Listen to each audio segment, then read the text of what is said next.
వేల ఎకరాల వ్యవసాయ భూమి, వందలాది మంది అనుచరులు, ఏకంగా 40 గ్రామాలను శాసించే పవర్, ఇవన్నీ ఉన్న ఒక రాయలసీమ యువరాజు హైదరాబాదులో ఒక చిన్న సింగిల్ బెడ్రూమ్ ఫ్లాట్లో ఎందుకుంటున్నాడు? క్యాబ్స్లో తిరిగే స్తోమత ఉండి కూడా షేరింగ్ ఆటోల కోసం ఎందుకు ఎదురుచూస్తున్నాడు? ఒక్క ఫోన్ కాల్ చేస్తే 100 మంది వచ్చే బ్యాక్గ్రౌండున్నా ఆఫీస్లో ప్రాజెక్ట్ మేనేజర్ల చేతిలో పడే అవమానాలను, సాధింపులను తలదంచుకొని ఎందుకు భరిస్తున్నాడు? ఆఫీస్ రాజకీయాలకు బలైపోయి ఉద్యోగం పోయే పరిస్థితి వచ్చినప్పుడు సూర్యదేవ్కు అండగా నిలిచిన కారుణ్య ఎవరు? ఆ రాత్రి ఆమెతో కలిసి కోడింగ్ చేసిన సూర్యదేవ్ తనలోని జీనియస్ను ఎలా బయటపెట్టాడు? ఎప్పుడూ చులకనగా చూసే ఆఫీస్ మేనేజర్లు సూర్యదేవ్ అన్నయ్య పెళ్లికి రాయలసీమలోని వాళ్ల ఊరికి వెళ్లినప్పుడు వాళ్లకి ఎదురైన మైండ్ బ్లాంక్ అయ్యే ట్విస్టేంటి? సూర్యదేవ్ అసలు రూపం చూసి వాళ్లు ఎలా వణికిపోయారు? డబ్బు, పవర్ కంటే సొంత కష్టాన్ని నమ్ముకున్న సూర్యదేవ్ తన ఐడెంటిటీని దాచిపెట్టి కారుణ్య స్వచ్ఛమైన ప్రేమను ఎలా దక్కించుకున్నాడన్నదే ఈ సామాన్య యువరాజు కథ. పూర్తి కథను చూసి సూర్యదేవ్ ప్రయాణంలో మీ మనసును హత్తుకున్న సన్నివేశం ఏదో కామెంట్స్లో పంచుకోండి. సూర్యుడు ఇంకా ఉదయించని వేకువజాము. రాయలసీమలోని ఎర్రటి నేల రక్తం రంగులో మెరుస్తోంది. కాని ఆ నేలలో పండిన పచ్చని పంటలు మాత్రం ఆ ప్రాంతపు సిరిసంపదలకు అద్దం పడుతున్నాయి. ఆ పచ్చదనం వెనుక, ఆ ప్రాంతపు ప్రశాంతత వెనుక ఉన్న ఒకే ఒక్క పేరు చంద్రకాంత్. ఆయన మకుటం లేని మహారాజు. చుట్టుపక్కల 40 గ్రామాలకు ఆయన మాటే వేదం, ఆయన చూపే శాసనం. ఉదయం 5 గంటలకే నిద్రలేచి తెల్లటి ఖద్దరు పంచ చొక్కా ధరించి తన పెంకుటింటి ఆవరణంలో ఉన్న పెద్ద మర్రి చెట్టు కింద కూర్చుంటాడు చంద్రకాంత్. వయసు మీద పడుతున్నా ఆయన కళ్లలో ఉన్న తీక్షణత, గొంతులో ఉన్న గాంభీర్యం ఏమాత్రం తగ్గలేదు. ఆయనకు సొంతంగా 1000 ఎకరాల వ్యవసాయ భూమి ఉంది. కాని ఆయనకు ఆస్తిమీద ఉన్న మక్కువ కంటే మనుషుల మీద ఉన్న ప్రేమే ఎక్కువ. ఏ ఇంట కష్టం వచ్చినా, ఏ ఊర్లో గొడవ జరిగినా పోలీస్ స్టేషన్కు వెళ్లటం ఆ 40 గ్రామాల ప్రజలకు తెలియదు. చంద్రకాంత్ గారి రచ్చబండ దగ్గరకు వస్తే చాలు ధర్మం గెలుస్తుందని వారి నమ్మకం. ఆయన ఎప్పుడూ ప్రత్యక్ష రాజకీయాల్లోకి అడుగుపెట్టలేదు. ఏ పార్టీ కండువా కప్పుకోలేదు. కాని ఆ జిల్లాలో ఏ నాయకుడు ఎమ్మెల్యే అవ్వాలన్నా, ఏ నాయకుడు ఎంపీగా గెలవాలన్నా నామినేషన్ వేసే ముందు చంద్రకాంత్ గారి ఆశీస్సులు తీసుకోవలసిందే. ఆయన ఎవరికి ఓటు వేయమని ఒక్క మాట చెబితే ఆ 40 గ్రామాల ప్రజలు కళ్ళు మూసుకొని ఆ గుర్తుకే గుద్దేస్తారు. డబ్బుకు, బెదిరింపులకు భయపడి కాదు. ఆ ప్రజల గుండెల్లో చంద్రకాంత్ పట్ల ఉన్న అపారమైన గౌరవమది. పేదవాడికి ఆకలి తీర్చడంలో, ఆడబిడ్డల పెళ్లిళ్లు చేయడంలో ఆయనది అందెవేసిన చెయ్యి. అందుకే రాజకీయ నాయకుల కంటే వణుకు, ప్రజలకంటే ఆయనంటే ప్రాణం. చంద్రకాంత్ గారి ఇల్లు ఒక మామూలు ఇల్లు కాదు, అదొక మహా సామ్రాజ్యం. సుమారు 5 ఎకరాల సువిశాల విస్తీర్ణంలో చుట్టూ 20 అడుగుల ఎత్తైన ప్రహరీగోడలతో ఒక కోటలా ఉంటుంది. ఆ గడి పెద్ద ఇనుపగేట్లు దాటుకుని లోపలికి అడుగుపెట్టగానే ఒక చిన్నపాటి ఊరు కనిపిస్తుంది. విశాలమైన పచ్చిక బయళ్లు, మధ్యలో రాజస్థాన్ పాలరాతితో కట్టిన 2 భవనం. ఆ ఇంట్లో 15కు పైగా భారీ గదులు, 100 మంది కూర్చుని తినగలిగే డైనింగ్ హాలు ఉంటాయి. ఆ గడి ఆవరణం ఎప్పుడూ ఒక పండుగ వాతావరణంలా సందడిగా ఉంటుంది. పదుల సంఖ్యలో పనివాళ్లు తెల్లవారుజామునించే తమ పనుల్లో నిమగ్నమై ఉంటారు. ఒకవైపు 10కి పైగా ట్రాక్టర్లు, పొలాల్లో పండిన ధాన్యాన్ని మార్కెటుకు తరలించడానికి సిద్ధంగా ఉన్న లారీలు వరుసగా నిలబడి ఉంటాయి. ఇంటికి కుడివైపున ఉన్న భారీ డైరీ ఫామ్లో వందలాది పాలిచ్చే ఆవులు, బర్రెలు ఉంటాయి. వాటికి మేత వేయడానికి, పారు పితకడానికి ప్రత్యేకంగా ఒక పనివాళ్ల బృందం ఉంటుంది. ఇంటి వెనుకవైపున ఉన్న కొబ్బరి తోటల్లో 100ల సంఖ్యలో నాటుకోళ్లు, పందెం పుంజులు, పొట్టేళ్లు స్వేచ్ఛగా తిరుగుతూ సందడి చేస్తుంటాయి. ఆ ఇంటి వైభవాన్ని, ఆ 1000 ఎకరాల వ్యవసాయాన్ని తన భుజాలపై వేసుకున్నాడు చంద్రకాంత్ గారి పెద్ద కొడుకు ప్రతాప్. తండ్రికి తగ్గ తనయుడు. ఎప్పుడూ మట్టి అంటిన బూట్లతో, చేతిలో ఒక చిన్న కర్రతో పొలాల చుట్టూ తిరుగుతూ ఉంటాడు. తండ్రి మంచితనానికి ఏమాత్రం తీసిపోడు. కాని తండ్రివైపు ఎవరైనా కన్నెత్తి చూస్తే మాత్రం ప్రతాప్ ఆగ్రహం కట్టలు తెంచుకుంటుంది. పనివాళ్లతో పనివాడిలా కలిసిపోయి ఆస్తిని కంటికి రెప్పలా కాపాడుకుంటున్నాడు ప్రతాప్. ఇక చంద్రకాంత్ గారి ఆడబిడ్డ హారిక, గారాగం పెరిగిన కూతురు. ఆమె పెళ్లిని కొన్ని కోట్ల రూపాయలు ఖర్చుపెట్టి ఆ జిల్లా అంతా మాట్లాడుకునేలా అత్యంత వైభవంగా చేశాడు చంద్రకాంత్. ప్రస్తుతం ఆమె తన భర్తతో కలిసి అమెరికాలో స్థిరపడింది. దూరంగా ఉన్నా రోజూ తండ్రితో వీడియో కాల్లో మాట్లాడకుండా ఆమె రోజు గడవదు. ఇంతటి వైభవం, ఇంతటి బలం, ఇంతటి ప్రేమ ఉన్న ఆ కుటుంబంలో ఎవరికీ తెలియకుండా తనకంటూ ఒక సొంత గుర్తింపు తెచ్చుకోవాలని హైదరాబాద్ అనే కాంక్రీట్ అడవిలో ఒక సామాన్యుడిగా బతుకుతున్నాడు చిన్న కొడుకు సూర్యదేవ్. రాయలసీమలో ఉదయం నిద్రలేవగానే పదుల సంఖ్యలో పనివాళ్లు సేవలు చేయడానికి సిద్ధంగా ఉంటారు. కాని హైదరాబాదులోని మాదాపూర్కు దగ్గర్లో ఉన్న ఒక చిన్న గల్లీలోని అపార్ట్మెంట్లో ఉదయం 6 గంటలకు మొబైల్ అలారం మ్రోగగానే ఉలిక్కిపోయి లేచాడు సూర్యదేవ్. తండ్రికి 100 ఎకరాల భూమి, కోట్ల రూపాయల ఆస్తి ఉన్నా సూర్యదేవ్ నివసిస్తున్నది మాత్రం ఒక చిన్న సింగిల్ బెడ్రూమ్ ఫ్లాట్లో. గదిలో ఒక మూల చిన్న మంచం, దానికి ఎదురుగా ఒక పాత ల్యాప్టాప్ టేబుల్, వంటగదిలో 2 గిన్నెలు. ఇవే ఆ యువరాజు ప్రస్తుత సామ్రాజ్యం. చంద్రకాంత్ గారి కొడుకు అనగానే ఎవరికైనా గర్వం నరనరానా జీర్ణించుకుపోతుంది. కాని సూర్యదేవ్కు ఆ గర్వం ఏ కోసనా లేదు. నాన్నగారి పేరు వెనక బతకడం కాదు, నాకంటూ ఒక సొంత గుర్తింపును నా చెమటతో నిర్మించుకోవాలి అన్నదే అతని ఆరాటం. ఇంజనీరింగ్ పూర్తవగానే ఇంటికి వెళ్లకుండా క్యాంపస్ ప్లేస్మెంట్లో వచ్చిన సాఫ్ట్వేర్ ఉద్యోగంలో చేరిపోయాడు. రాయలసీమలో తనకోసం లక్షల రూపాయల విలువ చేసే కార్లు గేటు ముందు సిద్ధంగా ఉంటాయి. కాని ఇక్కడ బట్టలు ఇస్త్రీ చేసుకొని, తనకోసం తాను వండుకొని, ఆఫీస్ ఐడీ కార్డ్ మెడలో వేసుకొని, ఒక పాత బ్యాగు తగిలించుకొని షేరింగ్ ఆటో కోసం రోడ్డు మీద నిలబడతాడు సూర్యదేవ్. వేలాది మంది సాఫ్ట్వేర్ ఉద్యోగుల జనసందోహంలో తాను ఒక సామాన్యుడిగా కలిసిపోయాడు. తన తండ్రి చంద్రకాంతని, తన వెనక ఒక ప్రైవేట్ సైన్యంలాంటి జనం ఉన్నారని ఎవరికీ తెలియనివ్వకుండా చాలా జాగ్రత్త పడతాడు. అతని సింప్లిసిటీ చూస్తే ఎవరికైనా ఇతనొక మధ్యతరగతి కుటుంబం నుంచి వచ్చిన కష్టజీవి అని మాత్రమే అనిపిస్తుంది. ఉదయం 9 గంటలు దాటుతోంది. ఏసీ క్యాబిన్లతో, అద్దాల గోడలతో ఆ కార్పొరేట్ ఆఫీస్ బయటికి చాలా అందంగా కనిపిస్తుంది. కాని లోపల అదొక పద్మవ్యూహం. సూర్యదేవ్ తన సీట్లో కూర్చుని సిన్సియర్గా కోడింగ్ చేసుకుంటున్నాడు. అప్పుడే అక్కడికొచ్చాడు ప్రాజెక్ట్ మేనేజర్ ప్రకాష్. అతని వెనుకే టీం లీడర్ కార్తిక్. ఇద్దరికీ కింది స్థాయి ఉద్యోగులంటే చులకన. అందులోనూ సూర్యదేవ్ సైలెంట్గా తన పని తాను చేసుకుంటూ ఎవరెన్నన్నా తిరిగి మాట్లాడకపోవడంతో అతన్ని టార్గెట్ చేయడం వారికి అలవాటుగా మారింది. ఏమయ్యా సూర్య, ఆ రిపోర్ట్ ఇంకా ఎందుకు పంపలేదు? పల్లెటూరు నుంచొచ్చావు గదా, కార్పొరేట్ స్పీడ్ ఇంకా అలవాటు కాలేదా నీకు? అంటూ అందరి ముందు వెటకారంగా అన్నాడు టీం లీడర్. నిజానికి సూర్యదేవ్ ఆ రిపోర్టు రాత్రిప్పుడే పంపించాడు. కాని టీం లీడర్ కావాలనే మెయిల్ చెక్ చేసుకోకుండా అందరి ముందు అతన్ని అవమానిస్తున్నాడు. సూర్యదేవ్ ప్రశాంతంగా లేచి నిలబడి, సర్, నిన్న రాత్రి పంపించాను, ఒక్కసారి ఇన్బాక్స్ చెక్ చేసుకోండి అని వినయంగా చెప్పాడు. అంతలో ప్రాజెక్ట్ మేనేజర్ ప్రకాష్ అందుకుని, అవునా, నువ్వు పంపిస్తే మేం చూసుకోలేదన్నమాట, ఎదురు సమాధానాలు చెప్తావా? నీ పర్ఫార్మెన్స్ అస్సలు బాగోలేదు, నీకు కోడింగ్ రాదు, కమ్యూనికేషన్ స్కిల్స్ లేవు, నీలాంటోళ్ళని ఎంప్లాయ్ చేసుకున్నందుకు కంపెనీని అనాలి. మర్యాదగా చెప్పిన పని చెయ్యి, లేదంటే ఈ ప్రాజెక్ట్ నుంచి తీసిపడేస్తాను, బెంచ్ మీద కూర్చోవాల్సొస్తుంది, జాగ్రత్త అంటూ ఆఫీసంతా వినబడేలా అరుస్తూ వార్నింగ్ ఇచ్చి వెళ్ళిపోయాడు. ఆఫీస్లో ఉన్నవాళ్లంతా సూర్యదేవ్ వైపు జాలిగా చూశారు. సూర్యదేవ్ రక్తం మరుగుతోంది, పిడికిలి బిగుసుక్కుంది. ఒక్క ఫోన్ కాల్, తన అన్నయ్య ప్రతాప్కి ఒక్క ఫోన్ చేసి, అన్నా, వీడు నన్ను తిట్టాడు అని చెబితే 2 గంటల్లో 100 మంది మనుషులు వచ్చి ఆ ఆఫీస్ను, ఆ మేనేజర్ను ముక్కలు ముక్కలు చేస్తారు. కాని సూర్యదేవ్ తన కోపాన్ని దిగమింగుకున్నాడు. తాను ఎంచుకున్న దారి ఇది. ఇక్కడ కష్టాలు, అవమానాలు తానే ఎదుర్కోవాలి. నెమ్మదిగా కుర్చీలో కూర్చుని తిరిగి తన ల్యాప్టాప్ ఓపెన్ చేసి పనిలో నిమగ్నమయ్యాడు. ఆ నిశ్శబ్దం వెనుక ఒక అగ్నిపర్వతం ఉందని ఆ మేనేజర్లకు తెలియదు. మేనేజర్ల చేతిలో మాటలు పడి అవమానభారంతో తన సీట్లో కూర్చుని పనిచేసుకుంటున్న సూర్యదేవుకు ఆ రోజు ఆఫీసులో ఏదో తెలియని ప్రశాంతత మొదలైంది.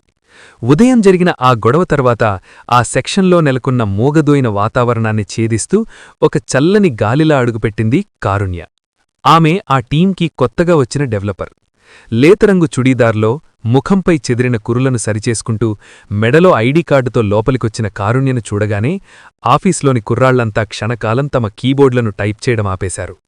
ఆమె నడకలో ఒక ఆత్మవిశ్వాసం, కళ్లల్లో ఏదో సాధించాలనే కసి స్పష్టంగా కనిపిస్తున్నాయి. హైచార్ ఆమెను తీసుకొచ్చి సూర్యదేవ్ పక్కనే ఉన్న ఖాళీ క్యాబిన్లో కూర్చోబెట్టింది. ఆమె రాకతో సూర్యదేవ్ దృష్టి ఒక్కసారిగా ఆమె వైపు మళ్ళింది. కారుణ్య అలంకారం చాలా సింపుల్గా ఉన్నా ఆమెలో ఒక సహజమైన అందం ఉంది. అయితే సూర్యదేవుని ఆకర్షించింది ఆమె అందం కాదు, ఆమె చురుకుదనం. క్యాబిన్లో కూర్చున్న మొదటి గంట నుంచే ఆమె పనిలో నిమగ్నమైపోయింది. పక్కన వాళ్లతో పనికిరాని కబుర్లు చెప్పడం కానీ, ఆఫీస్ గాసిప్స్ గురించి వాకబులు చేయడం కానీ ఆమె చేయలేదు. ప్రాజెక్ట్ డీటెయిల్స్ అర్థం చేసుకోవడంలో ఆమె చూపిన శ్రద్ధ, కోడింగ్లో ఏవైనా డౌట్స్ వస్తే సీనియర్స్ను అడిగి తెలుసుకునే విధానం సూర్యదేవ్కు బాగా నచ్చాయి. పనిపట్ల ఒక ఆరాధన ఉన్నవాళ్లే చంద్రకాంత్ గారికి ఇష్టం. ఆ లక్షణం తన తండ్రి నుంచి సూర్యదేవ్ కూడా పుడికిపుచ్చుకున్నాడు. అందుకే తన పని తాను చేసుకుంటూ వెళ్లే కారుణ్యని చూసి మొదటిసారి ఆ కాంక్రీట్ జంగల్లో సూర్య పెదవులపై ఒక చిన్న చిరునవ్వు మెరిసింది. కొన్ని రోజులు గడిచాయి. కారుణ్య, సూర్యదేవ్ ఒకే టీమైనా పలకరింపులు కేవలం నవ్వులకి, గుడ్ మార్నింగ్లకే పరిమితమయ్యాయి. అది శుక్రవారం సాయంత్రం. ఆ వారమంతా పని ఒత్తిడి, మేనేజర్ల సాధింపులతో అలసిపోయిన సూర్యదేవ్ కాస్త రిలాక్స్ అవుదామని ఆఫీస్ క్యాంటీన్కి వెళ్లాడు. ఒక మూల టేబుల్ దగ్గర ఒంటరిగా కూర్చుని కాఫీ కప్పును చేతిలోకి తీసుకుని అలా శూన్యంలోకి చూస్తున్నాడు. అప్పుడే 2 కాఫీ కప్పులతో అక్కడికొచ్చింది కారుణ్య. సూర్య ముందున్న కుర్చీలాగి కూర్చుంటూ, హాయ్ సూర్య, కాస్త డిస్టర్బ్ చేస్తున్నానా అని నవ్వుతూ అడిగింది. సూర్య ఉలిక్కిపడి, అదేం లేదు, కూర్చోండి అన్నాడు. అవునా, ఆ రోజు మేనేజర్ ప్రకాష్ మిమ్మల్ని అందరి ముందు ఏదేదో అంటుంటే మీరు ఒక్క మాట కూడా తిరిగి అనకుండా ఎందుకు భరించారో నాకు అర్థం కాలేదు. మీ కోడింగ్ స్కిల్స్ ఏంటో, మీ టాలెంట్ ఏంటో నాకు తెలుసు. అయినా సరే అంత సైలెంట్గా ఎందుకున్నారు అంటూ నేరుగా అసలు విషయంలోకొచ్చింది. సూర్యదేవ్ చిన్నగా నవ్వి, వాళ్లతో వాదించి గెలవడం వల్ల నాకొచ్చేది ఏమీ లేదు కారుణ్య. నా పని మాట్లాడుతుంది, నాకదే ముఖ్యం అన్నాడు. ఆమెకు అతని మెచ్యూరిటీ, అతని ఆలోచనా విధానం బాగా నచ్చాయి. అది నిజమే, కాని మరీ అంత సైలెంట్గా ఉంటే ఇలాంటి కార్పొరేట్ ఆఫీసుల్లో బతకనివ్వరు. ఎనీవే, నేను నీకు హెల్ప్ చేస్తాను, మనిద్దరం కలిసి ఈ ప్రాజెక్ట్ని సక్సెస్ చేద్దాం అంటూ స్నేహంగా చేయి చాపింది. ఆ క్షణం ఆ ఆవిర్లు కక్కుతున్న కాఫీ కప్పుల సాక్షిగా ఒక గొప్ప స్నేహానికి పునాది పడింది. ఆ తర్వాత నుంచి క్యాంటీన్లో ప్రతిరోజూ వాళ్ళిద్దరూ కలిసే కూర్చునేవారు. ప్రాజెక్ట్ విషయాలే కాకుండా పుస్తకాల గురించి, సాఫ్ట్వేర్ జీవితంలోని కష్టాల గురించి ఒకరికొకరు పంచుకునేవారు. కారుణ్య మాటల్లోని నిజాయితీ, సూర్యదేవ్ ప్రవర్తనలోని నిరాడంబరత వాళ్ళిద్దర్నీ అతి కొద్ది రోజుల్లోని చాలా మంచి స్నేహితులుగా మార్చేశాయి. సూర్యదేవ్కు ఇప్పుడు ఆ ఆఫీస్ నరకంలా అనిపించడం లేదు. కారణం, ఆ నరకంలో అతనికి తోడుగా కారుణ్య దొరికింది. సాఫ్ట్వేర్ ప్రపంచంలో ఒక ప్రాజెక్ట్ సక్సెస్ అవ్వాలంటే టీమంతా కలిసికట్టుగా పనిచేయాలి. ఒక యంత్రంలో చక్రాల్లా ప్రతి ఒక్కరూ తమ వంతు బాధ్యత నెరవేర్చాలి. కాని సూర్యదేవ్, కారుణ్య ఉన్న ఆ ప్రాజెక్ట్ టీంలో రకరకాల మనస్తత్వాలున్నవాళ్లున్నారు. అందులో ముఖ్యంగా చెప్పుకోవాల్సిన పేరు శ్రీనివాస్. శ్రీనివాస్ అంటే ఆఫీస్లో పనికన్నా మాటలెక్కువ చెప్పే రకం. ఉదయం ఆఫీస్కి రాగానే ముందుగా సిస్టమ్ ఆన్ చేసేది పనిచేయడానికి కాదు, ఏవో వెబ్ సిరీసులు చూడ్డం లేదా డెస్క్ దగ్గర ఎవరైనా దొరికితే గంటల తరబడి ముచ్చట్లు పెట్టడం. కాని project manager Prakash, team leader Karthik కంటపడగానే ప్రపంచంలో తనకంటే కష్టపడేవాడు మరొకళ్ళేడన్నట్లు కీబోర్డు మీద వేళ్లు పరుగులు పెట్టిస్తాడు. మేనేజర్ల చుట్టూ తిరగడం, వాళ్లకి కాఫీలు తెచ్చేయడం, వాళ్ల వేసే చెత్త జోకులకు కూడా పడిపడి నవ్వడం అతనికి వెన్నతో పెట్టిన విద్య. సూర్యదేవ్ లాంటి వాళ్లు గంటల తరబడి కోడింగ్ చేసి బగ్స్ ఫిక్స్ చేస్తే టీం మీటింగ్స్లో ఆ క్రెడిట్ అంతా తన ఖాతాలో వేసుకోవడానికి శ్రీనివాస్ ఎప్పుడూ ముందుంటాడు. సార్, నిన్న నేనిచ్చిన ఐడియాతోనే ఈ ఎర్రర్ సాల్వ్ అయింది అని మేనేజర్ ముందు బిల్డప్ ఇస్తాడు. మేనేజర్ అతన్ని మెచ్చుకుని వెళ్ళిపోతాడు. ఇదంతా పక్కనే ఉండి గమనిస్తున్న కారుణ్యకు రక్తం మరుగుతోంది. కోపంతో కుర్చీలోంచి లేచి శ్రీనివాస్ చేసిన మోసాన్ని మేనేజర్కి చెప్పబోతుంటే సూర్యదేవ్ ఆమెను చేయి పట్టుకుని ఆపి సైగుతో వారిస్తాడు. నీ కోపం రావడం లేదా సూర్య? నీ కష్టాన్ని వాడు తన ఖాతాలో వేసుకుంటున్నాడు అని ఆవేశంగా అడుగుతుంది కారుణ్య. సూర్యదేవ్ చాలా ప్రశాంతంగా, అబద్ధపు పునాడుల మీద కట్టిన మేడ ఎప్పుడూ ఒకసారి కూలిపోక తప్పదు కారుణ్య. వాడి పని దొంగతనం వాణ్ణే దండిస్తుంది, వదిలేయ్ అని చిరునవ్వుతో చెబుతాడు. సూర్య ఆలోచనా విధానం చూసి కారుణ్య ఆశ్చర్యపోతుంది. అతని మీద గౌరవం మరింత పెరుగుతుంది. కాని శ్రీనివాసులాంటి పనిదొంగల వల్ల రాబోయే రోజుల్లో ఆ ప్రాజెక్టుకి, ముఖ్యంగా సూర్యదేవ్కి ఎంత పెద్ద ముప్పు రాబోతుందో అప్పుడు వాళ్ళెవ్వరికీ తెలియదు. ఆ రాబోయే తుఫానుకి ఈ చిన్న సంఘటనలే ప్రారంభం. సాఫ్ట్వేర్ కంపెనీలలో డెడ్లైన్ దగ్గర పడే కొద్దీ వాతావరణం ఒక యుద్ధరంగంలా మారుతుంది. సరిగ్గా అలాంటి రోజే అది. మరుసటి రోజు ఉదయం అమెరికాలోని క్లయింట్కు 6 నెలల శ్రమతో రాత్రింబవళ్లు కష్టపడి తయారుచేసిన ప్రాజెక్ట్ను డెలివరీ ఇవ్వాలి. ఆఖరి విడత టెస్టింగ్ జరుగుతోంది. ప్రాజెక్ట్లోని అత్యంత కీలకమైన డేటాబేస్ మైగ్రేషన్ కోడ్ రాసే బాధ్యత శ్రీనివాస్ది. కాని ఎప్పట్లాగే తన బద్ధకంతో, కబుర్లతో ఆ పనిని నిర్లక్ష్యం చేశాడు శ్రీనివాస్. రాత్రి ఎప్పుడో నిదానంగా పూర్తి చేయాల్సిన కోడ్ను ఉదయం ఆఫీస్కు రాగానే హడావిడిగా ఇంటర్నెట్ నుంచి కాపీ చేసి పేస్ట్ చేశాడు. కనీసం లోకల్ సర్వర్లో ఒక్కసారి కూడా టెస్ట్ చేయకుండా, ఎర్రర్స్ వస్తున్నాయని సిస్టమ్ వార్నింగ్ ఇస్తున్నా కనీసం చదవకుండా గుడ్డిగా మెయిన్ సర్వర్లోకి కోడ్ను పుష్ చేసేశాడు. అంతే, నిమిషాల్లోనే జరగకూడని ఘోరం జరిగిపోయింది. శ్రీనివాస్ పంపిన ఆ తప్పుల తడక కోడ్ మెయిన్ డేటాబేస్తో కనెక్ట్ అవ్వగానే అప్పటికే పర్ఫెక్ట్గా పనిచేస్తున్న మొత్తం ప్రాజెక్ట్ ఒక్కసారిగా క్రాష్ అయిపోయింది. డెవలపర్స్ అందరి స్క్రీన్ల నిండా ఎరుపు రంగులో ఫేటల్ ఎర్రర్ మెసేజ్లు. కోడంతా గజిబిజిగా మారిపోయి సిస్టమ్ స్తంభించిపోయింది. రేపు ఉదయం క్లయింట్కు డెలివరీ ఇవ్వాల్సిన కోట్ల రూపాయల ప్రాజెక్ట్ ఒక్క మూర్ఖపు మిస్టేక్ వల్ల అమాంతం ప్రమాదంలో పడింది. కంపెనీ పరువు గాల్లో కలిసిపోయే పరిస్థితి ఏర్పడింది. తాను చేసిన తప్పు వల్ల ప్రాజెక్ట్ మొత్తం క్రాష్ అయిందని శ్రీనివాస్కు కొన్ని నిమిషాల్లోనే అర్థమైపోయింది. ఆ కోడ్ ఏ స్థాయిలో డ్యామేజ్ చేసిందో చూసి అతని గుండెల్లో రైళ్లు పరిగెత్తాయి, చేతులు వణికాయి. ఇప్పుడు దొరికితే మేనేజర్ల చేతిలో ఉద్యోగం ఓడటమే కాదు, కంపెనీ పరువు తీసినందుకు తన మీద యాక్షన్ తీసుకుంటారని భయపడ్డాడు. తన బుర్రకు పదును పెట్టి ఒక కన్నింగ్ ప్లాన్ వేశాడు. ఎవ్వరికీ ఏమీ చెప్పకుండా సిస్టమ్ అలాగే వదిలేసి ఆఫీస్ నుంచి సైలెంట్గా జారుకున్నాడు. క్యాబెక్కి ఇంటికి వెళుతూ వెళుతూ, సార్, ఉదయం క్యాంటీన్లో తిన్న ఫుడ్ వల్ల నాకు విపరీతమైన ఫుడ్ పాయిజనింగ్ అయింది, హాస్పిటల్లో అడ్మిట్ అవుతున్నాను అని హెచ్ఆర్కి, మేనేజర్కి మెయిల్ పెట్టి వెంటనే తన మొబైల్ ఫోన్ స్విచ్ ఆఫ్ చేసేశాడు. మధ్యాహ్నం సమయానికి ప్రాజెక్ట్ క్రాష్ అయిన విషయం పై అధికారులకు తెలిసింది. సీఈఓ స్థాయి నుంచి ప్రాజెక్ట్ మేనేజర్ ప్రకాష్ మీద ప్రెజర్ మొదలైంది. ప్రకాష్, టీం లీడర్ కార్తిక్ ప్రాణాలు అరచేతిలో పెట్టుకుని ఆ సెక్షన్లోకి పరిగెత్తుకుంటూ వచ్చారు. సర్వర్ లాగ్స్ చెక్ చేస్తే తప్పు శ్రీనివాస్ సిస్టమ్ నుంచే జరిగిందని స్పష్టంగా కనిపిస్తోంది. కాని వాడు పత్తాలేదు, ఫోన్ స్విచ్ ఆఫ్, వాణ్ణి పట్టుకునే దారిలేదు. కాని మేనేజర్ ప్రకాష్కు క్లయింట్ ముందు, కంపెనీ పెద్దల ముందు తన తప్పు లేదని నిరూపించుకోవడానికి, తన కుర్చీ కాపాడుకోవడానికి ఒక బలిపశువు కావాలి. అతని కళ్ళు ఆ టీంలో ప్రశాంతంగా తన పని తాను చేసుకుంటున్న సూర్యదేవ్ మీద పడ్డాయి. సూర్యదేవ్ మీద అప్పటికే ఉన్న కోపంతో పాటు అతను ఏవీ తిరిగి మాట్లాడడు, ఎవరికైనా లొంగిపోతాడు అన్న చులకన భావం ప్రకాష్కు ధైర్యాన్నిచ్చింది. వెంటనే ప్రకాష్ రౌద్రంగా సూర్యదేవ్ క్యాబిన్ దగ్గరకు వెళ్లి, సూర్య, టీంలో ఉండి ఏం పీకుతున్నావిక్కడ? శ్రీనివాస్ లాజిక్ రాసినా దాన్ని మెయిన్ సర్వర్కి పంపే ముందు కోడ్ రివ్యూ చేయాల్సిన బాధ్యత నీది కాదా? నీ నిర్లక్ష్యం వల్లే ఈరోజు ప్రాజెక్ట్ సర్వనాశనమయ్యింది అని అకారణంగా ఆఫీసంతా వినేలా అరుస్తూ నిందమోపాడు. తాను చెయ్యని తప్పుకు, తానెప్పుడో కంప్లీట్ చేసిన వర్కుకు సంబంధం లేకపోయినా ఆ క్షణంలో అక్కడ ఉన్న ఏకైక టార్గెట్ సూర్యదేవ్ కావడంతో మేనేజర్ల అసహనానికి అడ్డంగా బుక్కయ్యాడు. కారుణ్య ఇదంతా చూసి షాక్లో ఉండిపోయింది. సూర్య మాత్రం ఏమీ మాట్లాడకుండా ఆ ఆరోపణల వర్షాన్ని మౌనంగా భరిస్తూ నిలబడ్డాడు. ఆఫీసులో వాతావరణం ఒక్కసారిగా భయానకంగా మారింది. హెచ్ఆర్ క్యాబిన్లోకి సూర్యదేవ్ను పిలిపించారు. లోపల project manager Prakash, HR manager, వాళ్ల పై అధికారి అయిన డెలివరీ హెడ్ ముగ్గురూ రౌద్రంగా కూర్చొని ఉన్నారు. సూర్యదేవ్ లోపలికి అడుగుపెట్టగానే గది తలుపులు గట్టిగా మూసేశారు. ప్రాజెక్ట్ మేనేజర్ ప్రకాష్ ఆవేశంగా కుర్చీలోంచి లేచి, ఏం పీకుతున్నావయ్యా కంపెనీలో? నీ నిర్లక్ష్యం వల్ల ఈరోజు కోట్ల రూపాయల ప్రాజెక్ట్ నాశనమయ్యింది. నీకసలు కోడింగ్ వచ్చా, లేక పల్లెటూరు నుంచి ఎవరికైనా డబ్బులిచ్చి బ్యాక్డోర్లో ఈ ఉద్యోగంలో దూరావా అంటూ అత్యంత దారుణంగా ఏకవచనంతో తిట్టడం మొదలుపెట్టాడు. వెంటనే డెలివరీ హెడ్ అందుకుని, క్లయింట్కు నేనిప్పుడు ఏమని సమాధానం చెప్పాలి? మీలాంటి పనికిమాలిన వాళ్ళని రిక్రూట్ చేసుకున్నందుకు ముందు ఈ హెచ్ఆర్ని అనాలి అంటూ విరుచుకుపడ్డాడు. ఇక హెచ్ఆర్ మేనేజర్ తనవంతుగా, నీ సర్టిఫికెట్స్ అన్నీ ఫేక్ అనిపిస్తోంది. శ్రీనివాస్ సిక్లీవ్లో ఉన్నప్పుడు వాడి కోడ్ను పంపే ముందు ఒక్కసారి చెక్ చేయాలన్న ఇంగిత జ్ఞానం లేదా నీకు? నిన్నిప్పుడే సస్పెండ్ చేస్తున్నాం. ఈ తప్పుకు నిన్ను టెర్మినేట్ చేయడమే కాదు, నాస్కామ్లా నీ ఐడీని బ్లాక్లిస్ట్లో పెడతాం. ఇండియాలో ఏ ఐటీ కంపెనీలోనూ నీకు మళ్లీ ఉద్యోగం రాకుండా చేస్తాం అంటూ తీవ్రమైన బెదిరింపులకు దిగాడు.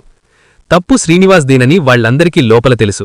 కాని కంపెనీ పెద్దల ముందు తమ ఉద్యోగాలు కాపాడుకోవడానికి ఆ తప్పును పూర్తిగా సూర్యదేవ్ నెత్తిన రుద్దేసి అతన్ని బలిపశువును చేస్తున్నారు. ఆ అద్దాల గదిలో వాళ్లు ముగ్గులు తనను ఎంత దారుణంగా తిడుతున్నా, తన కెరియర్ నాశనం చేస్తామని బెదిరిస్తున్నా సూర్యదేవ్ పెదవి విప్పలేదు. రెండు చేతులు కట్టుకుని తలదించుకొని శిలలా నిలబడ్డాడు. అతని రక్తం ఉడుకుతోంది. మాటల తూటాలకు లోపల అగ్నిపర్వతం బద్దలవుతోంది. చేతి వేళ్లు కోపంతో బిగుసుకుంటున్నాయి. నిజానికి సూర్యదేవ్ తన జేబులో ఉన్న ఫోన్ తీసి రాయలసీమలో ఉన్న తన అన్నయ్య ప్రతాప్కు ఒక్క మాట చెబితే కొన్ని గంటల వ్యవధిలో ఆ కార్పొరేట్ ఆఫీస్ ముందు వందల కొద్దీ మనుషులు, కార్లు దిగుతాయి. ఆ మేనేజర్లు ప్రాణభయంతో సూర్యదేవ్ కాళ్లమీద పడి ఏడుస్తారు. కాని అలా చేస్తే తను ఇన్నాళ్లుగా పడుతున్న కష్టం, సామాన్యుడిగా బ్రతకాలన్న తన లక్ష్యం ఓడిపోయినట్లేనని సూర్యదేవ్కు తెలుసు. ఆ పగటివేషగాళ్లమందు తన అసలు నేపథ్యాన్ని బయటపెట్టడం అతనికి ఇష్టంలేదు. అందుకే తన మౌనాన్నే అతిపెద్ద ఆయుధంగా మలుచుకున్నాడు. వాళ్లంటున్న ప్రతి మాటను గుండెల్లో దాచుకుంటూ మౌనంగా భరిస్తున్నాడు. ఆ హెచ్ఆర్ క్యాబిన్ బయట నిలబడి ఇదంతా చూస్తోంది కారుణ్య. అద్దాల గదిలో సూర్యదేవ్ను తను ఎంత దారుణంగా అవమానిస్తున్నారో ఆమెకు స్పష్టంగా అర్థమవుతోంది. సూర్యదేవ్ తప్పు చేయలేదని, శ్రీనివాస్ చేసిన ద్రోహానికి సూర్యను టార్గెట్ చేస్తున్నారని ఆమెకు తెలుసు. అంత అన్యాయం జరుగుతున్నా, అంత అవమానం ఎదురవుతున్నా సూర్యదేవ్ ముఖంలో ఉన్న ఆ స్థితప్రజ్ఞత, ఆ సహనం ఆమెను ఆశ్చర్యపరిచాయి. ఆ సమయంలో సూర్యదేవ్ పట్ల ఆమె గుండెల్లో చెప్పలేనంత జాలి, అదే సమయంలో ఇంత ఓర్పు ఉన్న అతని క్యారెక్టర్ మీద అపారమైన గౌరవం పుట్టుకొచ్చాయి. ఆమె కళ్లల్లో సూర్యదేవ్ పడుతున్న బాధను చూసి నీళ్లు తిరిగాయి. హెచ్ఆర్ క్యాబిన్ తలుపులు తెరుచుకున్నాయి. తల వంచుకొని నెమ్మదిగా అడుగులు వేసుకుంటూ తన సీటు దగ్గరకు వచ్చాడు సూర్యదేవ్. ఆఫీసులో ఉన్నవాళ్లందరూ అతనివైపు చూస్తూ గుసగుసలాడుకుంటున్నారు. ఎవ్వరూ కనీసం ఏమైందని అడిగే సాహసం కూడా చేయలేదు. తన బ్యాగ్ తీసుకుని ల్యాప్టాప్ షట్డౌన్ చేసి ఇక ఆఫీస్ నుంచి వెళ్లిపోదామని సూర్య నిర్ణయించుకున్నాడు. తన కష్టం ఎవ్వరికీ అర్థం కాని ఈ చోట ఇక పని చేయకూడదని అతని మనసు చెబుతోంది. సరిగ్గా అప్పుడే వేగంగా అక్కడికి వచ్చింది కారుణ్య. సూర్యదేవ్ లగేజ్ సర్దుకోవడం చూసి నేరుగా వెళ్లి అతని చెయ్యి పట్టుకుని ఆపింది. ఏం చేస్తున్నావు సూర్య అని అడిగింది ఆవేశంగా. ఇక ఇక్కడ నేను చేసేదేమీ లేదు కారుణ్య. తప్పు శ్రీనివాస్ చేస్తే వీళ్లు శిక్ష నాకు వేశారు. నా కెరీర్ నాశనం చేస్తారట అన్నాడు నిర్లిప్తంగా.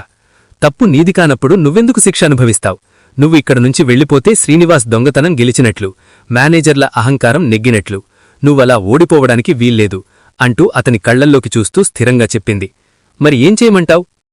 క్లయింట్కు డెలివరీ ఇవ్వాల్సింది రేపు ఉదయం 9 గంటలకు. మన చేతిలో ఇంకా 15 గంటల సమయం ఉంది. ఈ ఎర్రర్ను మనం సాల్వ్ చేద్దాం. నేను నీకు తోడుగా ఉంటాను అంటూ అతనికి కొండంత ధైర్యాన్నిచ్చింది. ఆ క్షణంలో కారుణ్య అతనికొక ఆపద్బాంధవిలా కనిపించింది. 100 ఎకరాలు ఉన్న తన సొంత ఊరిని వదిలి ఎవరో తెలియని ఈ నగరంలో తన అస్తిత్వం కోసం పోరాడుతున్న సూర్యకు నేనున్నాను అని భుజం తట్టిన ఆమె మాటలు గుండెల్లో ఏదో తెలియని సాంత్వరణ నింపాయి. సూర్య కళ్లల్లో ఆత్మవిశ్వాసం మళ్లీ చిగురించింది. సరేనంటూ బ్యాగ్ కింద పెట్టి సిస్టమ్ ఆన్ చేశాడు. సాయంత్రం 7 గంటలవుతోంది. ఆఫీసు క్రమంగా ఖాళీ అయిపోయింది. క్యూబికల్స్ అన్నీ చీకట్లో కలిసిపోగా సూర్యదేవ్, కారుణ్యల క్యాబిన్లపైనున్న లైట్లు మాత్రమే వెలుగుతున్నాయి.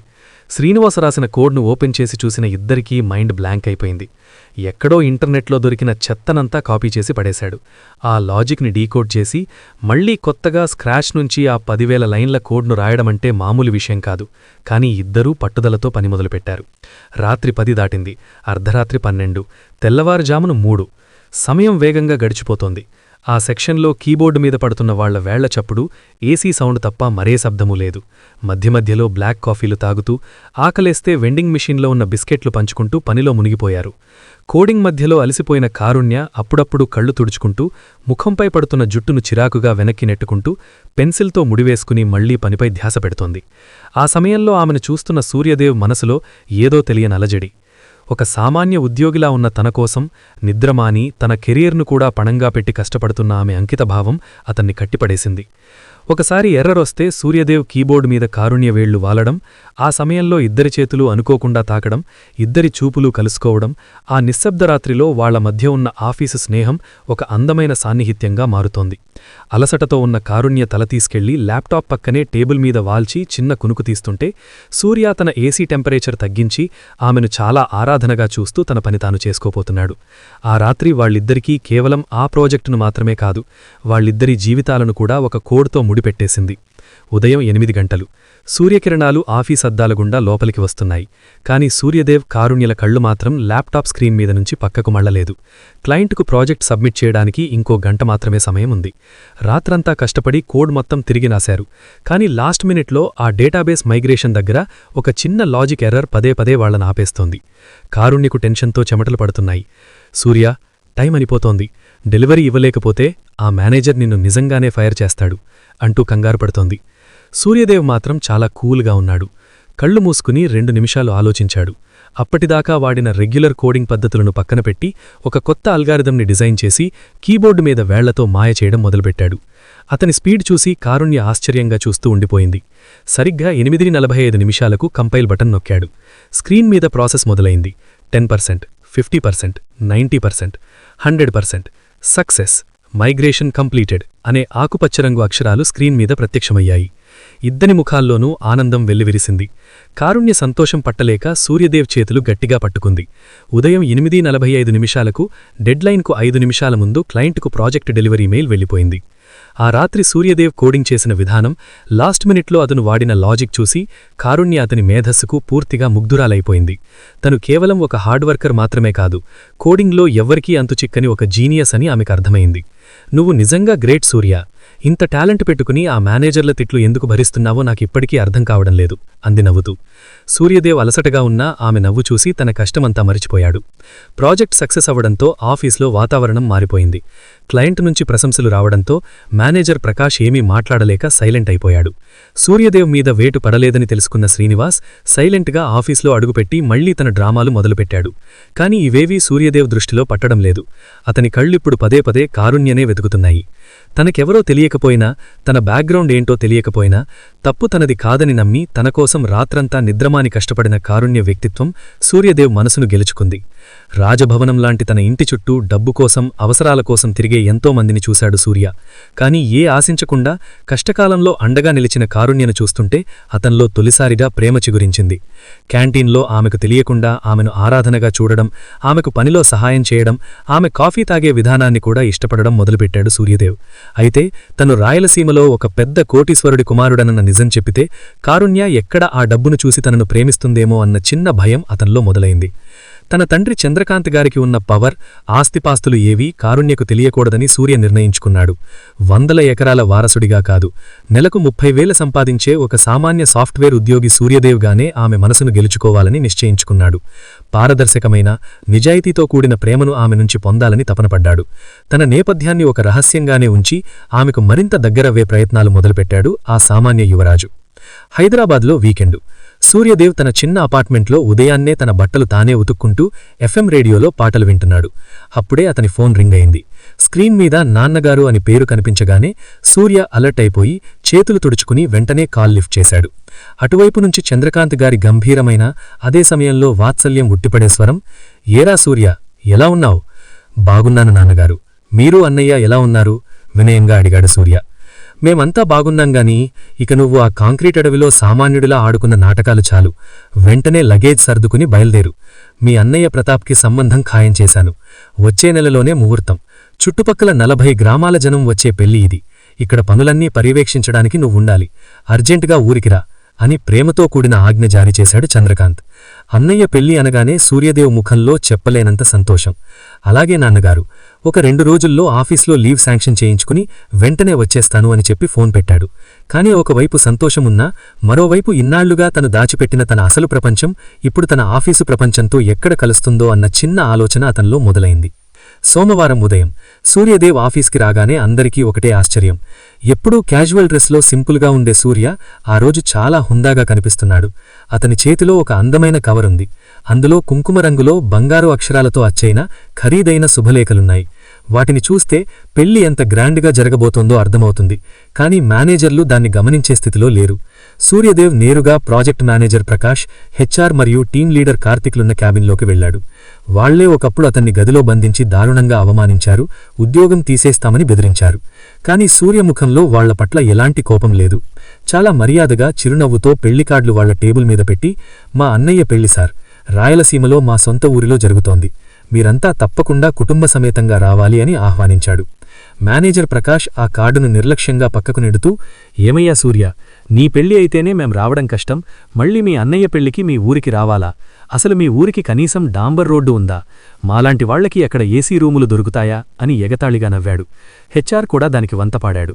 సూర్యదేవ్ ఆ వెటకారాన్ని పట్టించుకోకుండా, అవన్నీ నేను చూసుకుంటాను సార్, మీరొస్తే మా కుటుంబానికి అదే ఆనందం. అందరికీ వీలుగా నేనే ఒక ఏసీ బస్ మాట్లాడతాను, అందరం కలిసే వెళ్దాం అని చెప్పి అక్కడ్నించి బయటకొచ్చేశాడు. వాళ్లు మళ్లీ నవ్వుకున్నారు. ఆ తర్వాత నేరుగా కారుణ్య దగ్గరికి వెళ్లాడు. ఆమె కోసం ఒక ప్రత్యేకమైన శుభలేఖను తీసి ఆమె చేతికిచ్చాడు. కంగ్రాట్స్ సూర్య అంటూ ఎంతో సంతోషంగా ఆ కార్డు అందుకుంది కారుణ్య. సూర్యదేవ్ ఆమె కళ్లల్లోకి చూస్తూ, ఆఫీస్లో నా కష్టకాలంలో నాకు తోడుగా నిలబడ్డావు కారుణ్య. ఇప్పుడు నా జీవితంలో వస్తున్న ఒక సంతోషకరమైన వేడుకలో కూడా నువ్వు ఖచ్చితంగా ఉండాలి. నువ్వు రాకపోతే నేను ఊరుకోను అని చాలా ఆత్మీయంగా అడిగాడు. అతని మాటల్లోని అభిమానానికి కారుణ్య మనసు పులకించిపోయింది. తప్పకుండా వస్తాను సూర్య అని మాటిచ్చింది. ఒక పల్లెటూరి వాతావరణంలో సూర్యదేవిని చూడాలన్న కుతూహలం ఆమెలో మొదలైంది. కాని అక్కడికి వెళ్ళాక తనకోసం, ఆఫీస్ వాళ్లకోసం ఎలాంటి ఊహించని పరిణామాలు ఎదురుచూస్తున్నాయో వాళ్లెవ్వరికీ తెలియదు.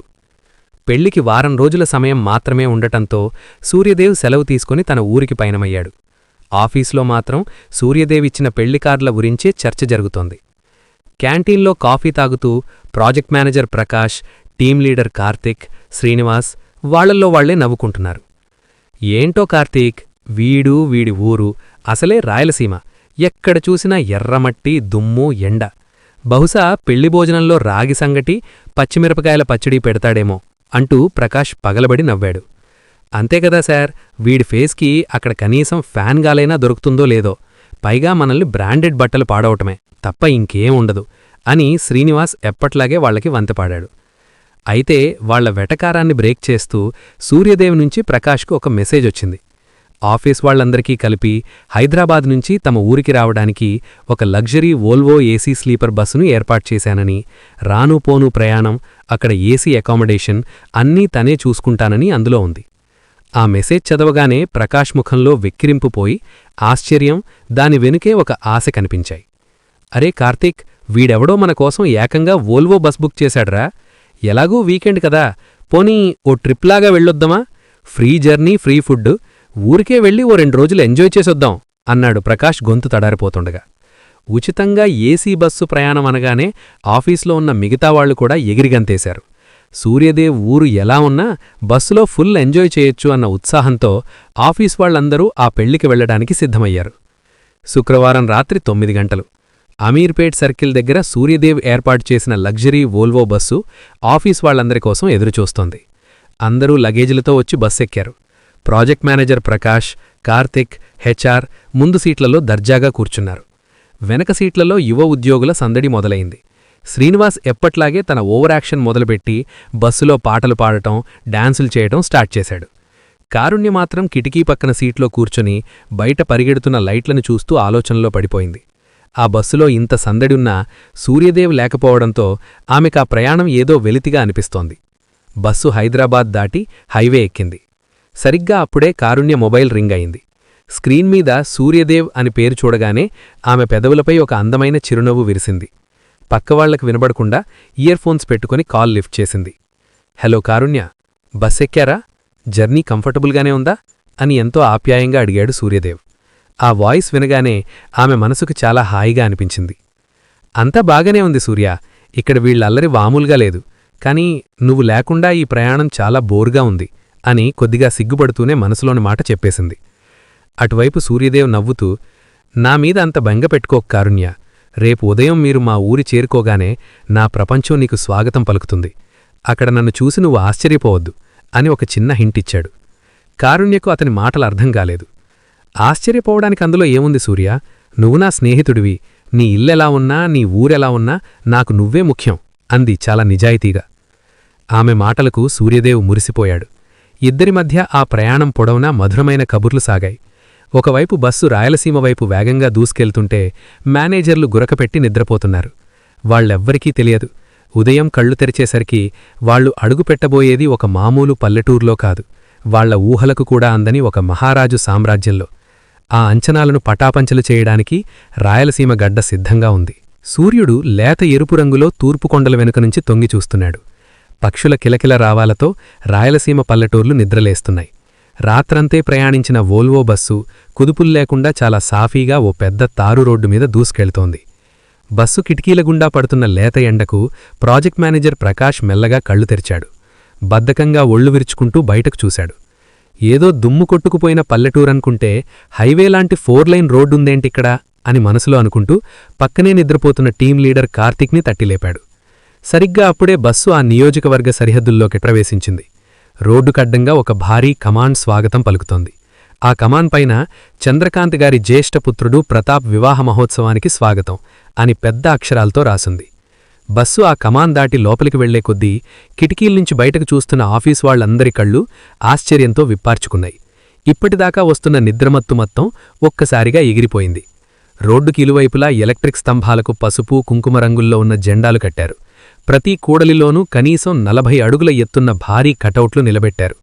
ఆ కటౌట్లలో మధ్యలో తెల్లటి ఖద్దరు వస్త్రాలు ధరించి ఒక సింహంలా కుర్చీలో కూర్చున్న చంద్రకాంతిగారి ఫోటో, ఆయన పక్కనే మట్టి అంటిన బూట్లతో మీసం మెలేస్తూ గంభీరంగా నిలబడిన అన్నయ్య ప్రతాప్ ఫోటో. అయితే మేనేజర్ల గుండెల్లో దడ పుట్టించిన దృశ్యం మరొకటుంది. ఆ కటౌట్లలో తండ్రికి రెండో వైపున పట్టుపంచె కట్టుకొని, పట్టుకండువ భుజాన వేసుకొని, చేతికి పెద్ద బంగారు కడియంతో చిరునవ్వులు చిందిస్తూ అచ్చం ఒక యువరాజులా నిలబడి ఉన్నాడు సూర్యదేవ్. ఏంటి సార్, ఇది కటౌట్లల్లో ఉన్నది మన సూర్యానా, లేక వాడికేవైనా కవల సోదరుడున్నాడా? కార్తీక్ గొంతు వణికిపోతూ అడిగాడు. ప్రకాష్ కళ్ళు తేలేశాడు. వాడే, ఆ ముఖమే వాడిదే. ఇక్కడ ఈ ఫ్లెక్సీల మీద ఏమని రాసుందో చూడు, మా యువరాజు సూర్యదేవ్ బాబుగారికి స్వాగతం అని ఊరంతా కటౌట్లు పెట్టారు. వీడేంట్రా ఇంత సైలెంట్గా మన దగ్గర చేరాడు అన్నాడు ప్రకాష్ గొంతు తడారిపోతుండగా. వెనక సీట్లో ఉన్న శ్రీనివాసైతే ఆ భారీ కటౌట్లు వాటి కింద ఉన్న పూలదండలు చూసి అప్పటికే సగం చచ్చిపోయాడు. అయిపోయింది సార్, వీడెవడో మామూలోడు కాదు. ఆ కటౌట్లల్లో వాళ్ల నాన్న చూపు చూస్తుంటేనే మనుషుల్ని చంపేసేలా ఉన్నాడు. మనల్నిక్కడికి రప్పించి ఎన్కౌంటర్ చేయించడు గదా అని వణికిపోతూ అడిగాడు. అదే సమయంలో నిద్రలేచిన కారుణ్య కూడా కిటికీలుంచి ఆ కటౌట్లను చూసింది. ఆఫీస్లో ఎప్పుడూ క్యాజువల్ షర్ట్ వేసుకుని తలదించుకుని పనిచేసుకున్న తన సూర్యదేవ్ ఇక్కడ పట్టు వస్త్రాలలో ఇంత రాజసంగా ఒక నాయకుడిలా ఆ కటౌట్లలో కనిపిస్తుంటే ఆమెకి ఎక్కడలేని గర్వం అనిపించింది. రాత్రి ఫోన్లో సూర్యదేవ్ చెప్పిన మాటలు ఆమెకిప్పుడు అర్థమయ్యాయి. బస్సు ముందుకు వెళ్లే కొద్దీ గ్రామస్తులు గుంపులు గుంపులుగా నిలబడి ఆ బస్సు వైపు ఆసక్తిగా చూస్తున్నారు. సూర్యదేవ్ బాబుగారి ఫ్రెండ్స్ వచ్చారు అని వాళ్లు సంతోషంగా మాట్లాడుకుంటున్నారు.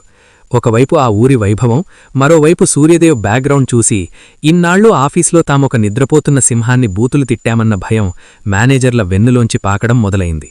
ఇక వాళ్లు అడుగుపెట్టబోయే ఇంద్రభవనం చూస్తే వాళ్ల పరిస్థితి ఎలా ఉండబోతోందో అని భయపడుతుండగానే బస్సు గడీవైపు మలుపు తిరిగింది. ఊరి మధ్యలో గుడిని దాటుకుంటూ వెళ్లిన బస్సు ఊరి చివర్న ఉన్న ఒక భారీ ప్రహరీగోడ ముందు ఆగింది. ఆ గోడ ఎంత ఎత్తుందంటే లోపల ఉన్న రెండంతస్తుల భవనం పైకప్పు మాత్రమే బయటకు కనిపిస్తోంది. ఆ ప్రహరీకున్న పెద్ద ఇనుపగేట్లు తెరుచుకోగానే బస్సు మెల్లగా లోపలికి ప్రవేశించింది. లోపలి దృశ్యం చూసి ఆఫీస్ వాళ్ల కళ్ళు బైర్లు కమ్మాయి. అదొక 5 ఎకరాల సువిశాలమైన స్థలం. లోపల ఎటు చూసినా పచ్చని లాన్, మధ్యలో అచ్చం సినిమాల్లో చూపించే ఇంద్రభవనంలాంటి రాతి కట్టడం.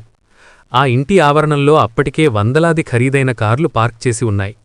ఎమ్మెల్యేలు, మంత్రుల వాహనాలకుండే సైరన్లు, పార్టీ జెండాలు ఆ కార్ల మీద కనిపిస్తున్నాయి. చుట్టూ 10ల సంఖ్యలో సెక్యూరిటీ గార్డులు, సఫారీ డ్రస్సులు వేసుకుని చేతుల్లో తుపాకులు పట్టుకున్న గన్మెన్లు ఇంటికి కాపలా కాస్తున్నారు. ఎక్కడ చూసినా వందలాది మంది జనం, పనివాళ్ల హడావిడి. ఆ సందడి, ఆ వైభవం చూస్తుంటే అదొక సామాన్యుడి ఇల్లులా లేదు, ఒక రాష్ట్ర ముఖ్యమంత్రి క్యాంపాఫీస్లా ఉంది. బస్సు విండోలోంచి ఇదంతా చూస్తున్న ప్రాజెక్ట్ మేనేజర్ ప్రకాష్కు చెమటలు పట్టి ఏసీ బస్సులో కూడా ఊపిరాడట్లేదు. ఏంట్రా ఇది, వీడొక జమీందారని అర్థమవుతోంది. వీడి తండ్రి కనుసన్నలోనే పోలీసులు, రాజకీయ నాయకులు ఉన్నారని ఇక్కడి వాతావరణం చూస్తేనే తెలుస్తోంది. అలాంటిది వాణ్ణి పట్టుకుని రూంలో పెట్టి నాస్కాంలో బ్లాక్లిస్ట్లో పెడతామని, ఫేక్ సర్టిఫికెట్స్ అని ఎంత మాటన్నావురా అంటూ తలపట్టుకున్నాడు హెచ్ఆర్. శ్రీనివాస్ పరిస్థితి మరీ దారుణంగా ఉంది. సార్, నన్ను ఈ బస్సులోనే వదిలేయండి, నేను హైదరాబాద్ వెళ్ళిపోతాను. నేను చేసిన తప్పు వాడిమీద నెట్టాను. వాడు సిటీలో కాబట్టి సైలెంట్గా ఉన్నాడు. ఇక్కడ వాడి అడ్డాలో దొరికాను. నన్ను ఆ ఆవుల షెడ్లో కట్టేసి కొట్టినా అడిగేవాడు లేడు అని ఏడుపు ముఖం పెట్టాడు. వాళ్ల గుండెల్లో భయం దడదడలాడిపోతోంది. బస్సు మెయిన్ పోర్టికో ముందు ఆగింది. డోర్లు తెరుచుకున్నాయి. భయపడుతూనే ఆఫీస్ వాళ్లంతా ఒక్కొక్కరుగా కిందకు దిగారు. అందరూ గుంపుగా నిలబడి చుట్టూ ఉన్న ఆ గన్మెన్లను, ప్యాలెస్ లాంటి ఇంటినీ చూసి నోరెళ్లబెడుతున్నారు. అప్పుడే ఇంటి ప్రధానద్వారం గుండా నడుచుకుంటూ వచ్చాడు సూర్యదేవ్. లేత పసుపురండు పట్టుపంచ, దానికి తగ్గ పట్టుచొక్కా, మెడలో ఒక సన్నటి బంగారు గొలుసు, చేతికి వాచ్, ముఖం నిండా ఆప్యాయత నిండిన చిరునవ్వు. ఆఫీస్లో ఒక బడుగు జీవిలా పడివున్న సూర్యదేవ్కు, ఇప్పుడు వాళ్ల కళ్లముందు దొరలా నడుచుకుంటూ వస్తున్న సూర్యదేవ్కు అసలు పోలికే లేదు. ఆ నడకలో అదొక రకమైన రాజసం ఉట్టిపడుతోంది. నేరుగా వాళ్ల దగ్గరకు వచ్చి చేతులు జోడించి, వెల్కమ్ సార్, జర్నీలో ఏమీ ఇబ్బంది కలగలేదు కదా అని మేనేజర్ ప్రకాష్ను పలకరించాడు. తననంత మర్యాదగా పలకరించేసరికి ప్రకాష్కు ప్రాణం లేచి వచ్చినట్లయింది. వంగి వంగి దండాలు పెడుతూ, అదేం లేదు సార్, చాలా బావుంది. మీ ఇల్లు, అదే మీ కోట అద్భుతంగా ఉంది సార్ అని నత్తిగా మాట్లాడాడు ప్రకాష్. హెచ్ఆర్, కార్తిక్ కూడా బలవంతంగా నవ్వే ప్రయత్నం చేశారు. శ్రీనివాస్ అయితే సూర్యదేవ్ కంటపడకుండా వెనక దాక్కో నిలుచున్నాడు. సూర్యదేవ్ వెనక నిలబడి ఉన్న 10 మంది పనివాళ్లు వెంటనే ముందుకు వచ్చి, బాబుగారు సెలవివ్వండి అని చేతులు కట్టుకుని నిలబడ్డారు. సూర్యదేవ్ కనుబొమ్మ ఎగరేసి లగేజ్ తీసుకోమని సైగ చేయగానే ఆఫీస్ వాళ్ల చేతుల్లో ఉన్న బ్యాగులన్నీ పనివాళ్లు తీసుకుని గెస్ట్ హౌస్ వైపు పరుగులు తీశారు. ఆఫీస్ వాళ్లకు ఇదంతా కలలో జరుగుతున్నట్లుగా ఉంది. తమ లగేజ్ మోయడానికి ఇంతమందా అని ఆశ్చర్యపోయారు. కారుణ్య బస్సు దిగి ఆ జనంలోంచి నడుచుకుంటూ ముందుకు వచ్చింది. సూర్యదేవ్ను ఆ పట్టువస్త్రాల్లో చూసి ఆమె కళ్ళు ఆనందంతో మెరిశాయి. సూర్యదేవ్ కూడా ఆమెను చూడగానే ఒక ప్రత్యేకమైన చిరునవ్వు చిందించాడు.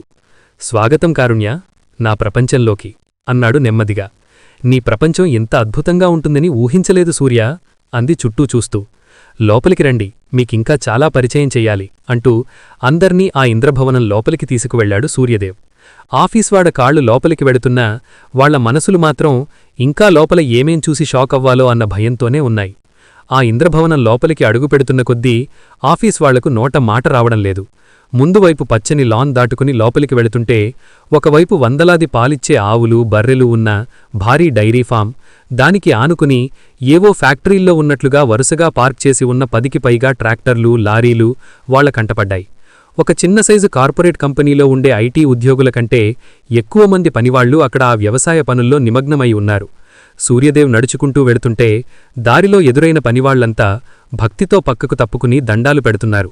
అటుగా వెళుతున్న 2 గన్మెన్లు సూర్యుని చూడగానే తుపాకులు పక్కకు పెట్టుకుని అటెన్షన్లో నిలబడి సెల్యూట్ చేశారు.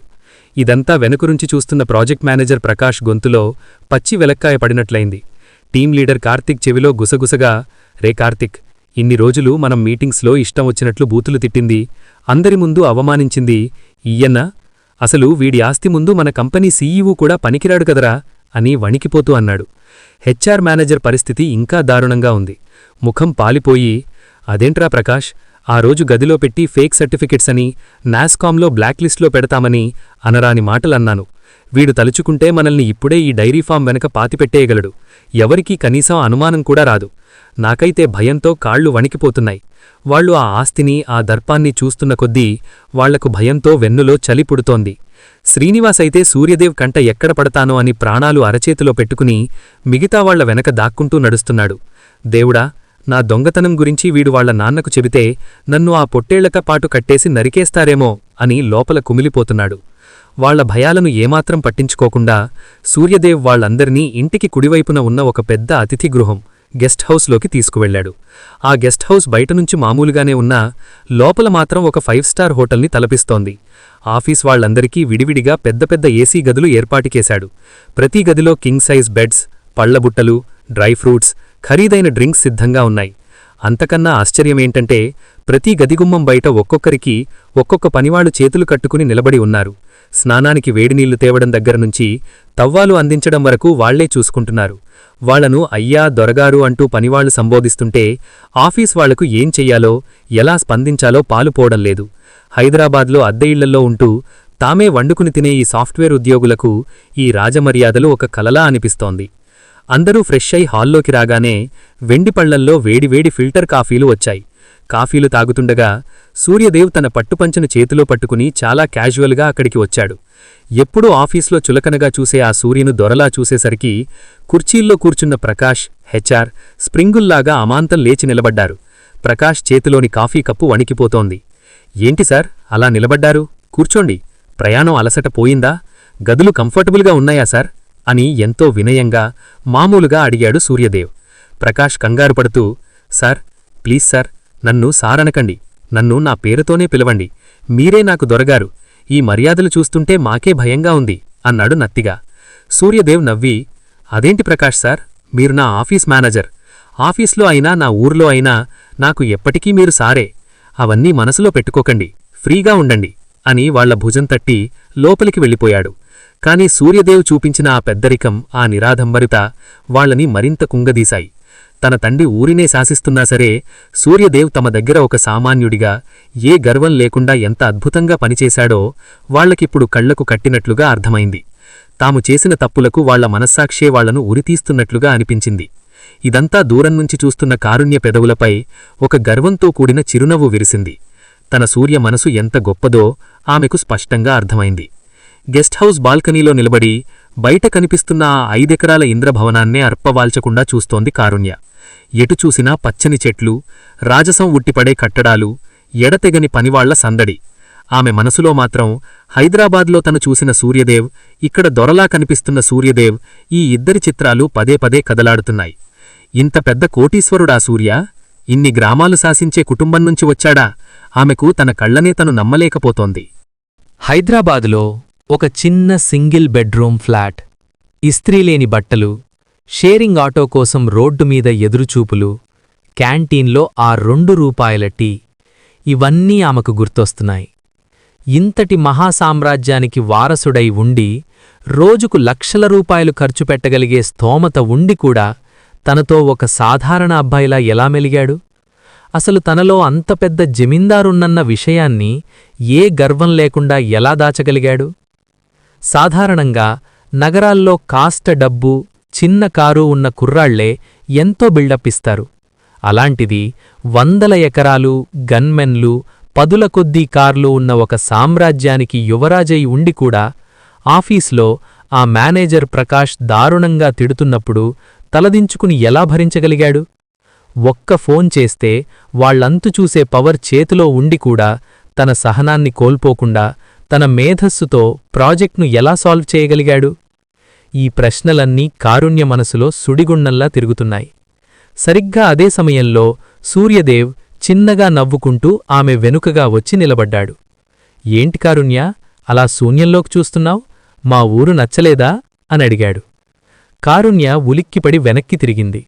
సూర్యదేవును ఆ పట్టు వస్త్రాల్లో చూస్తూ, నీ ఊరు కాదు సూర్య, నన్ను నేను నమ్మలేకపోతున్నాను. ఒక మహారాజు పక్కన కూర్చుని కోడింగ్ చేశానా అని ఆశ్చర్యంగా ఉంది. ఇంత బ్యాక్గ్రౌండ్ పెట్టుకుని అక్కడ ఆ మేనేజర్ల చేతిలో అన్ని మాటలెందుకు పడ్డావు? అనడిగేసింది. సూర్య చిన్నగా నవ్వి, ఈ ఆస్తి, ఈ హోదా, ఈ మర్యాదలు ఇవేవీ నేను సంపాదించుకున్నవి కావు కారుణ్య, మా నాన్నగారిచ్చారు. నాన్నగారి నీడలో ఉంటే నేనెప్పటికీ ఈ 100 ఎకరాలకే పరిమితమైపోతాను. నాకంటూ ఒక సొంత గుర్తింపు కావాలి. నా మేధస్సుకు, నా చెమటకు విలువ కట్టే చోట ఒక సామాన్యుడిగా నన్ను నేను నిరూపించుకోవాలి. ఆ దారిలో వచ్చే అవమానాలకు, కష్టాలకు భయపడి నేను నా పవర్ను వాడుకుంటే నేను ఓడిపోయినట్లే కదా? అన్నాడు చాలా స్థిరంగా. ఆ మాటలు వినగానే కారుణ్యకు రోమాలు నిక్కబొడుచుకున్నాయి. అతని ఆలోచనా విధానం, ఆ నిరాడంబరత ఆమె మనసును పూర్తిగా దోచేశాయి. డబ్బుంటే గర్వం రావడం సహజం. కాని ఆ డబ్బును, పవర్ను పక్కన పెట్టి తన కాళ్లమీద తాను నిలబడాలనుకునే సూర్యదేవ్ వ్యక్తిత్వం ఆమెకు దేవుడిలా అనిపించింది. అతనిపై ఉన్న ఇష్టం కాస్త ఇప్పుడు అపారమైన గౌరవంగా, ఎప్పటికీ విడిపోలేని ప్రగాఢమైన ప్రేమగా మారిపోయింది. తన జీవితాన్ని పంచుకోవడానికి ఇంతకంటే గొప్పవాడు ప్రపంచంలో ఇంకెవ్వరూ దొరకరని ఆమె మనసుకు గట్టిగా అనిపించింది. ఆ క్షణం ఇద్దరి చూపులు కలవగానే వాళ్ళిద్దరి మధ్య ఒక అందమైన మౌనగీతం మోగింది. సాయంత్రం సమయం. ఇంటి ప్రధాన హాలులో ఒక పెద్ద టేకుకర్ర కుర్చీలో గంభీరంగా కూర్చుని ఉన్నారు చంద్రకాంత్. ఆయన చుట్టూ 2 గన్మెన్లు, 10ల సంఖ్యలో అనుచరులు వినయంగా నిలబడి ఉన్నారు. అప్పుడే సూర్యదేవ తన ఆఫీస్ వాళ్లందరినీ తీసుకుని లోపలికొచ్చాడు. నాన్నగారు, వీరు మా ఆఫీస్ మేనేజర్లు, నా స్నేహితులు, నా పెళ్లి పిలుపు అందుకుని మన ఊరికొచ్చారు అని సూర్యదేవ తన తండ్రికి పరిచయం చేశాడు. చంద్రకాంత్ ఒక్కసారిగా తన తీక్షణమైన చూపులతో ప్రకాష్, హెచ్ఆర్ వైపు చూశారు. ఆ చూపులో ఒక రకమైన పవరుంది. ఆయన ఏమీ మాట్లాడకపోయినా ఆయన కూర్చున్న తీరు, అక్కడ ఉన్న ఆ గన్మెన్లు, బయట వినిపిస్తున్న 100లాది మంది అనుచరుల నినాదాలు చూసి మేనేజర్ల గుండెల్లో రైళ్లు పరిగెత్తాయి. చంద్రకాంత్ నెమ్మదిగా లేచి నిలబడి, మా సూర్యకు అక్కడ తోడుగా ఉన్నందుకు చాలా సంతోషం. ఈ 2 రోజులు మా అతిథి మర్యాదలు స్వీకరించి పెళ్లి జరిపించి వెళ్ళాలి అని గంభీరమైన గొంతుతో చెప్పారు. అప్పటికే భయంతో వణికిపోతున్న project manager Prakash, HR, Chandrakant garu మాట్లాడగానే అప్రయత్నంగా వంగి వంగి దండాలు పెట్టడం మొదలుపెట్టారు. అలాగే దొరగారు, అలాగే సార్, మా అదృష్టో సార్ అని తడబడుతూ సమాధానం చెప్పారు. హైదరాబాద్ ఏసీ క్యాబిన్లలో కూర్చుని సూర్యదేవ్ను ఆజ్ఞాపించిన ఆ మేనేజర్లు ఇప్పుడు చంద్రకాంత్ గారి కనుసైగకు భయపడిపోతున్న దృశ్యం సూర్యదేవ్కు చిన్న నవ్వు తెప్పించింది. కాని చంద్రకాంత్ గారికి వాళ్లు తన కొడుకును గతంలో ఎలా హింసించారో తెలియదు. తెలిస్తే ఆ గడప కూడా దాటనివ్వరని ఆఫీస్ వాళ్లకు బాగా తెలుసు. రాత్రి 10 దాటింది. అందరూ భోజనాలు ముగించుకొని తమ ఏసీ గదుల్లోకి వెళ్లారు. కాని ప్రాజెక్ట్ మేనేజర్ ప్రకాష్కు, హెచ్ఆర్ మేనేజర్కు అస్సలు నిద్రపట్టడం లేదు. గది బయట గన్మెన్లు తిరుగుతుంటే వాళ్లకు ప్రాణాలు పోయినంత పనవుతోంది. మనం చేసిన తప్పుకు సూర్య ఏదో ఒకరోజు రివెంజ్ తీర్చుకుంటాడు. అప్పుడు మన పరిస్థితి ఏంటి అన్న భయం వాళ్లను వెంటాడుతోంది. చివరికి ధైర్యం చేసి మెల్లగా సూర్యదేవ్ గది దగ్గరకు వెళ్లారు. సూర్యదేవ్ అప్పుడే పడుకోడానికి సిద్ధమవుతున్నాడు. లోపలికి వచ్చిన వాళ్లను చూసి, ఏంటి సార్, ఏమైనా కావాలా? నిద్రపట్టడం లేదా అని మర్యాదగా అడిగాడు. సూర్యదేవ్ మాట పూర్తి కాకముందే ప్రకాష్, హెచ్ఆర్ ఇద్దరూ ఒక్కసారిగా సూర్యదేవ్ కాళ్లమీద పడబోయారు. సూర్య ఆశ్చర్యపోయి వాళ్లను వారించాడు. వద్దు సార్, మమ్మల్ని క్షమించండి సూర్యదేవ్ గారు. మీరింత పెద్ద కోటీశ్వరులని, ఇంత పవరున్న కుటుంబమని మాకు తెలియదు. ఆ రోజు ఆఫీస్లో మిమ్మల్ని గదిలో పెట్టి తిట్టినందుకు, నాస్కామ్లో బ్లాక్లిస్ట్ చేస్తానని బెదిరించినందుకు మాకు చాలా సిగ్గుగా ఉంది. దయచేసి ఆ విషయాలన్నీ మనసులో పెట్టుకోకండి. మమ్మల్ని హోదా చూసి కాదు, మీ పెద్ద మనసుతో క్షమించండి అని కళ్లనీళ్లు పెట్టుకుని బ్రతిమాలారు. సూర్యదేవ్ చూపించిన ఆ సహనం, క్షమాగుణం చూసి వాళ్లకు నోట మాట రాలేదు. నిజమైన పవర్ అంటే గన్మెన్లతో భయపెట్టడం కాదు, తప్పు చేసిన వాణ్ణి కూడా తన మంచితనంతో గెలవడమని వాళ్లకు ఆ రాత్రి అర్థమైంది.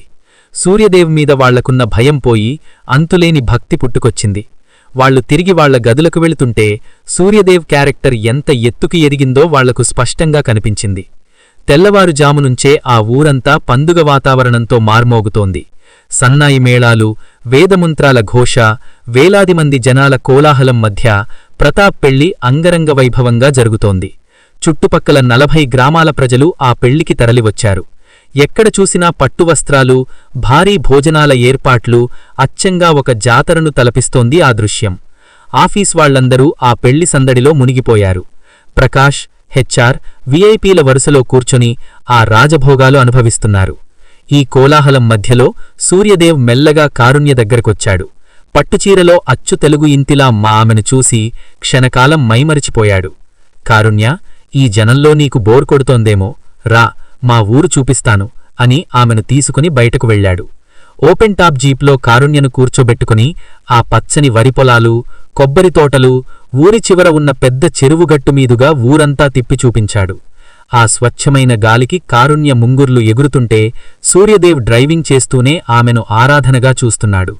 చెరువుగట్టున ఉన్న ఒక పెద్ద మర్రి చెట్టు కింద జీపు ఆపాడు. ఆ ప్రశాంతమైన వాతావరణంలో ఇద్దరూ పక్కపక్కనే నిలబడ్డారు. నీ ప్రపంచం చాలా అందంగా ఉంది సూర్య, అంది కారుణ్య ఆ ప్రకృతిని ఆస్వాదిస్తూ.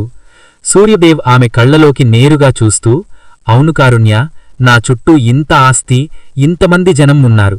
కాని నేను ఎవరికీ తెలియని ఒక అజ్ఞాతవాసిగా ఆఫీస్లో అందరూ చేత అవమానాలు పడుతున్నప్పుడు నా కోసం నిలబడింది నువ్వు మాత్రమే.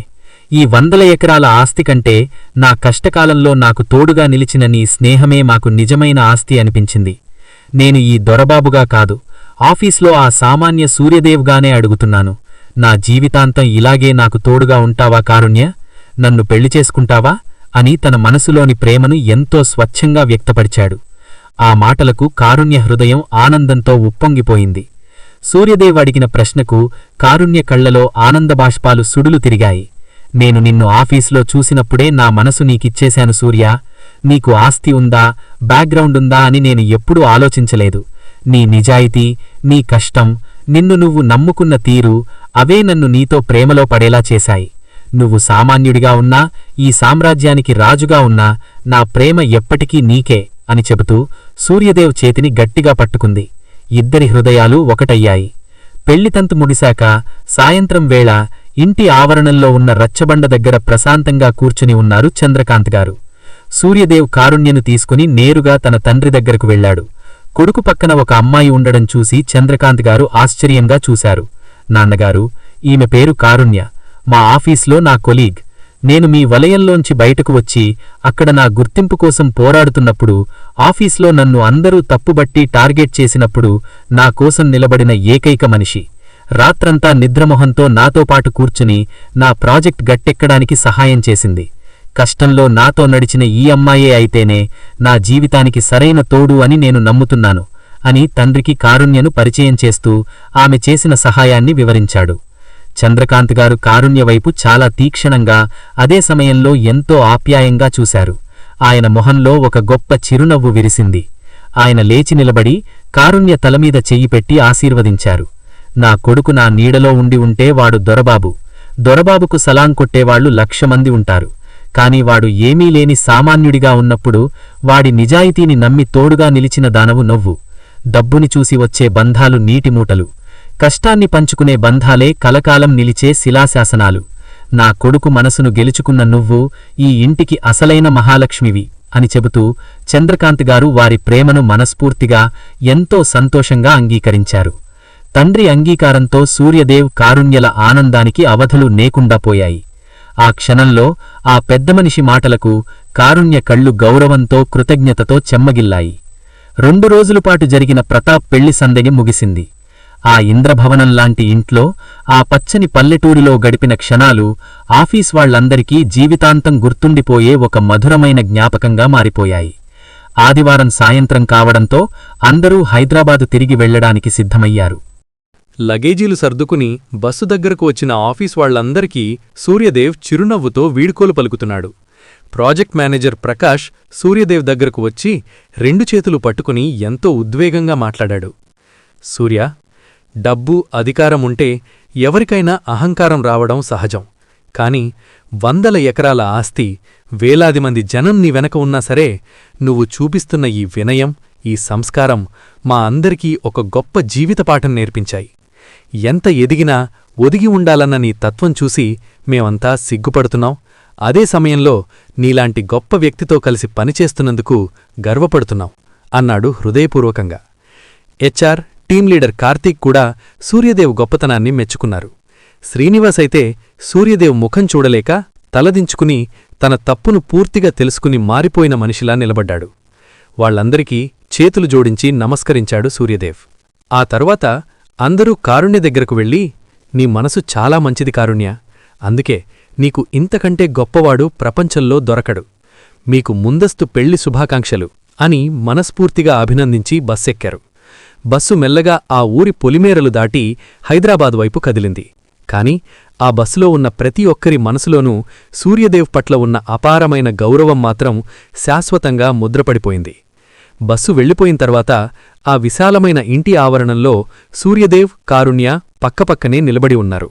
కాస్త దూరంలో రచ్చబండమీద కూర్చున్న చంద్రకాంత్ గారు తన కొడుకును, కాబోయే కోడల్ని చూసి ఆనందంతో మురిసిపోతున్నారు.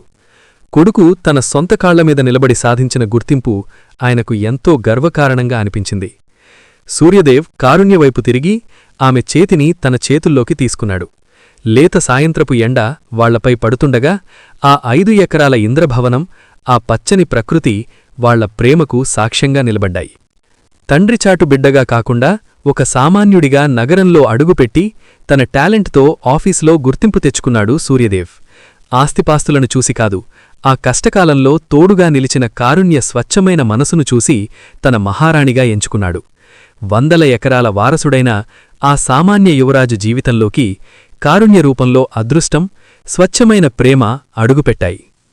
ప్రతాప్ పెళ్లిసందడంతా ప్రశాంతంగా ముగిసింది. బంధువులంతా వెళ్ళిపోయారు. సూర్యదేవ్, కారుణ్య మళ్లీ తమ ఆఫీస్ పనుల కోసం హైదరాబాద్ వెళ్లడానికి సిద్ధమయ్యారు. కాని ఈసారి చంద్రకాంత్ గారు కూడా వారితో పాటు హైదరాబాద్ బయల్దేరారు. కారుణ్య తల్లిదండ్రులతో మాట్లాడి పెళ్లి సంబంధం ఖాయం చేయాలన్నది ఆయన ఉద్దేశం. హైదరాబాద్ చేరుకున్న తర్వాత నేరుగా కారుణ్యను ఆమె ఇంటి దగ్గర డ్రాప్ చేసి సూర్యదేవ్ ఉంటున్న అపార్ట్మెంట్ దగ్గరకు వచ్చారు చంద్రకాంత్ గారు. ఆ చిన్న గల్లీ, ఆ ఇరుకైన మెట్లు ఎక్కుతుంటే ఆయనకు కాస్త అసౌకర్యంగా అనిపించింది. సూర్యదేవ్ తలుపు తీసి లోపలికి తీసుకువెళ్లాడు. ఆ సింగిల్ బెడ్రూమ్ ఫ్లాట్, ఆ చిన్న హాలు, వంటగది చూసి చంద్రకాంత్ గారు చలించిపోయారు. ఏంట్రా ఇది, ఇంత చిన్న ఫ్లాట్లో ఎలా ఉంటున్నావురా? మన ఊర్లో మన పనివాళ్లు ఉండే ఇల్లు కూడా ఇంతకంటే పెద్దగా ఉంటుంది. 100 ఎకరాలు, కోటలాంటి ఇల్లు వదిలేసి ఇలాంటి పంజరంలాంటి గదిలో ఎందుకురా బతుకుతున్నావు అని కన్నీళ్లు పెట్టుకోబోయారు. సూర్యదేవ్ తండ్రి చేతులు పట్టుకుని, నాన్నగారు, ఇక్కడ స్థలం చిన్నదే కావచ్చు, కానీ నా ఆత్మవిశ్వాసానికి, నా కష్టానికి ఇది పుట్టినిల్లు. ఈ గదిలోనే నేను నాకంటూ ఒక గుర్తింపును వెతుక్కున్నాను అని నచ్చజెప్పాడు. కొడుకు ఆలోచనా విధానానికి చంద్రకాంత్ గారు మురిసిపోయారు. మరుసటి రోజు సాయంత్రం కారుణ్య తల్లిదండ్రులు హైదరాబాద్లోనే ఉంటున్న ఒక సాధారణ మధ్యతరగతి కుటుంబం. వాళ్లను బంజారాహిల్స్లోని ఒక 5 స్టార్ హోటల్కు ఆహ్వానించారు చంద్రకాంత్ గారు. కారుణ్య తల్లిదండ్రులు కొద్దిగా బెరుకుగా లోపలికి వచ్చారు. చంద్రకాంత్ గారు స్వయంగా ఎదురెళ్లి 2 చేతులు జోడించి వాళ్లను ఆహ్వానించారు. డైనింగ్ టేబుల్ దగ్గర కూర్చున్న తరువాత అసలు విషయం మొదలుపెట్టారు. మీ అమ్మాయి కారుణ్య మా సూర్యకి ప్రాణమిచ్చింది. వాడు ఒంటరిగా ఉన్నప్పుడు తోడుగా నిలిచింది. మది రాయలసీమలో పెద్ద కుటుంబమే కావచ్చు, కాని మీ అమ్మాయి గుణం ముందు మా ఆస్తి ఏపాటిదే. మీ అమ్మాయిని మా ఇంటి కోడలిగా, మా ఇంటి మహాలక్ష్మిగా అడుగుతున్నాను అని ఎంతో వినయంగా చెప్పారు చంద్రకాంత్ గారు. ఆయన మంచితనం, మాట్లాడిన తీరు చూసి కారుణ్య తల్లిదండ్రులు ఎంతో సంతోషించారు.